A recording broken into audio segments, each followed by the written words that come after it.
Olwokuna lwa wiiki ewedde abalamuzi bataano batuula ku kkooti etaputa amateeka kyaddaaki baasalawo eggwaayo ku kwemulugunya okuwakanya eky'okuggyako ku myaka gy'omukulembeze w'eggwanga wamu n'ababaka okweyongeza ekisanja okuva ku myaka 5 okudda ku 7.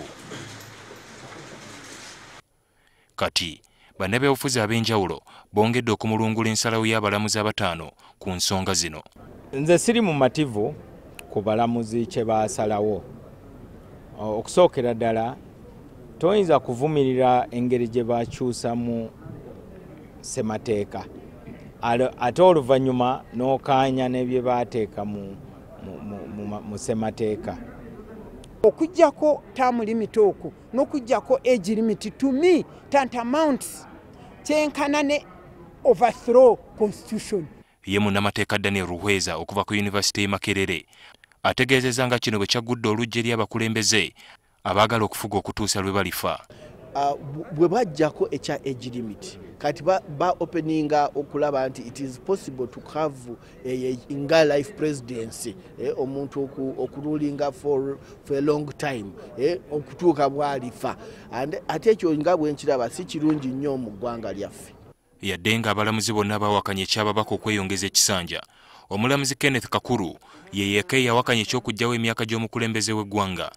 Abamu ku bannabyabufuzi bagamba ono yakiikiridde endowooza z'abannayuganda bangi. Njagala kwebaza Katonda ku lwa Justice Kakulu kubanga Justice Kakulu yayimiridde ku ludda lwa Katonda kubanga omanyi Katonda yagamba nti temusalanga misango. Ekyo kitegeeza nti bw'oba ogenda kusala omusango yaba akuwadde obwajaaji osala omusango. N'olwekyo bw'oba osala olina okuyimirira n'osala ddala mu mazima nga Katonda bwe yandikoze.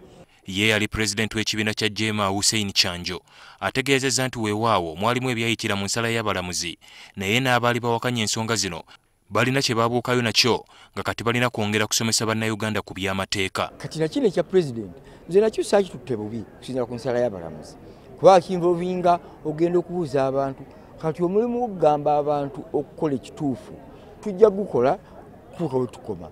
We tunaakoma we banaatandikira bagende bakuba akalulu ak'ekikungo bakigaane oba bakikkirize. Banaakigaana ne kibbibwa bubbibwa ensonga nayo ndala. Wabula Kyanjo ategeezezza nga babaka bwe baagwa mu katego ka Pulezidenti Museveni so nga Mao agamba nti kyawadde bannabyabufuzi ekyanya okumala gatigiinya ssemateeka.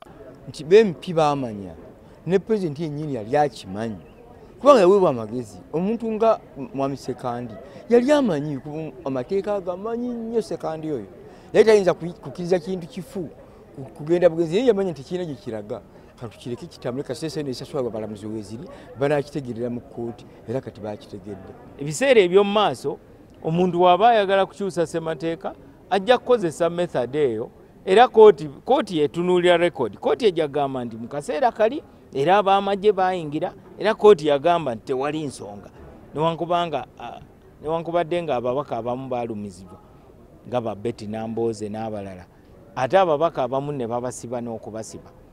N'olwekyo eno precedent mbi nnyo. Oluvannyuma lw'abalamuzi okuwa ensala yaabwe omu ku baawaayo okwemulugunya mu kkooti eno Male Mabirizi Sabbiiti ewedde yatwala okwemulugunya kwe mu kkooti esembayo. Nze nkaanya n'abo abagambye nti bagenda kujulira era nayogedde ne Vice President wa Law Society ne President wa Law Society naye yagambye nti era bagenda kujulira bagende mu Supreme Court kubanga waliwo ensonga nnyingi nnyo ezikyali hanging. Kwegamba toyinza gamba nti poliisi yali eremereddwa. Poliisi yali teremereddwa. Singa ogamba nti poliisi yasooka nejja n'eremererwa oluvannyuma n'esaba nti amagye gajye gatuyambe ate bali abantu tebalina na mundu. Ali Mivule, NTV Akawungeezi.